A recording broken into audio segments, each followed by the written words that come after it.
السلام علیکم معزز ناظرین، آپ کو تیرا سٹی میں خوش آمدید کہتا ہوں۔ یہ ہمارا تیرا کے حوالے سے دوسرا ولاگ ہے۔ اس سے پہلے ایک ایپیسوڈ آلریڈی میرے چینل پر آن ایئر ہے۔ اگر کسی نے اس حوالے سے ویڈیو نہیں دیکھی تو میں اس ویڈیو کا لنک بھی اسی ویڈیو کی ڈسکرپشن باکس میں ڈال دوں گا، آپ ضرور اس کو بھی دیکھیے گا۔ اس میں ہم نے پشاور سے تیرا تک کا سفر کیا ہے، کون سا راستہ ہے، کس گاڑی میں گئے، کیسے گئے، وہ ساری ڈیٹیل اس میں موجود ہے۔ زیر نظر مناظر تیرا بازار کے ہیں۔ ہم بازار میں سے ہوتے ہوئے مسجد والے راستے سے نیچے آئے اور یہ یہاں کا ایک مشہور چپل کباب فروش ہے۔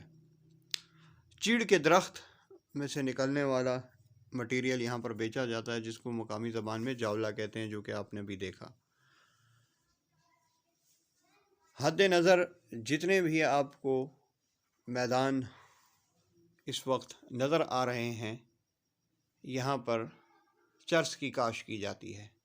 چونکہ اس علاقے میں اور کوئی ذریعہ آمدن نہ ہے، لہٰذا حکومت کی طرف سے یہاں پر چرس کی کاشت، خرید فروخت اور اس علاقے کے اندر اس کی ترسیل کی اجازت ہے۔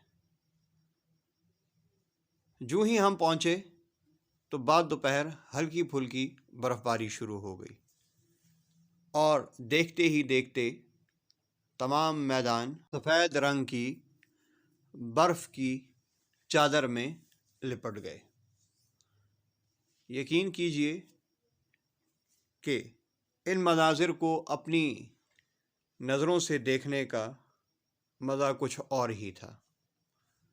جوں جوں وقت گزرتا گیا، برف باری تیز ہوتی چلی گئی۔ آپ اپنی اسکرین پر یہ مناظر ضرور دیکھ رہے ہوں گے کہ تقریباً جب شام قریب ہوئی عصر کی نماز کے بعد، تو برف باری اس قدر تیز ہو چکی تھی کہ وہاں پر کھڑا رہنا مشکل تھا۔ یہ میرے دوست احباب ہیں جو میرے ساتھ اس سفر میں شریک تھے اور پشاور سے میرے ساتھ گئے تھے۔ ان کھیتوں پر چڑھنا، یہ کھیت چونکہ پہاڑی علاقے میں ہیں تو سیڑھی نما انداز میں بنے ہوئے ہیں، اسی لیے میں نے لفظ چڑھنا استعمال کیا۔ ان پر چڑھنا اس لیے بھی مشکل تھا کہ کٹی ہوئی فصل کی ڈنڈیاں نمایاں تھیں، اور اگر کسی کا پاؤں سلپ ہو جاتا تو اس سے لگنے کا اندیشہ بھی تھا۔ یہ وہ کمرہ تھا جہاں ہم نے رات بتائی، اور باہر جب نکل کے صبح دیکھا تو گڈھوں میں کھڑا ہوا پانی برف بن کے جم چکا تھا۔ جتنے بھی گڑھے تھے ان پہ اگر رات کو کوئی پانی کی بوند باقی رہی تو صبح وہ برف بن چکی تھی۔ یہ اگلے دن صبح کے مناظر ہیں، جہاں پر سنہری دھوپ ہر طرف پھیل رہی تھی، مگر اس کے ساتھ رات کی پڑی ہوئی برف کے مناظر بھی بہت ہی خوبصورت نظر آ رہے تھے۔ بالکل سامنے وہ گھر واقع ہے جہاں پر کہ ہم نے رات کو قیام کیا تھا۔ بتاتا چلوں کہ اس پورے علاقے میں ہم نے کمرشل ہوٹلز اور ریزورٹس بہت ہی کم دیکھے، یا میں کہوں کہ نہ ہونے کے برابر تھے۔ لہٰذا اکثر لوگ ان علاقوں کا جب سفر کرتے ہیں تو زیادہ تر اپنے دوست احباب اور جاننے والوں کے پاس ہی رہتے ہیں۔ اس تہخانے میں ہم رہائش پذیر تھے۔ یقیناً جب آپ کسی بڑے شہر سے جاتے ہیں تو اس طرح کی جگہیں دیکھ کے تو آپ کو بڑی مشکل کا احساس ہوتا ہے کہ کیسے رات گزاری جائے گی، لیکن وہاں کے لوگوں کا خلوص، پیار، محبت آپ کو اپنی شہری زندگی کو بھولنے میں ایک منٹ نہیں لگنے دیتا۔ پیر کا دن تھا اور یہاں پر یہ لوگ اس کو پیر میلہ کہتے ہیں۔ یہ ایک منڈی سی لگتی ہے جس میں کہ اشیاء خورد و نوش کے ساتھ چرس کی خرید و فروخت بھی کھلے عام کی جاتی ہے۔ جیسا کہ میں بتا چکا ہوں کہ یہاں پر چرس کی خرید و فروخت پر کسی قسم کی کوئی پابندی نہ ہے۔ واپسی میں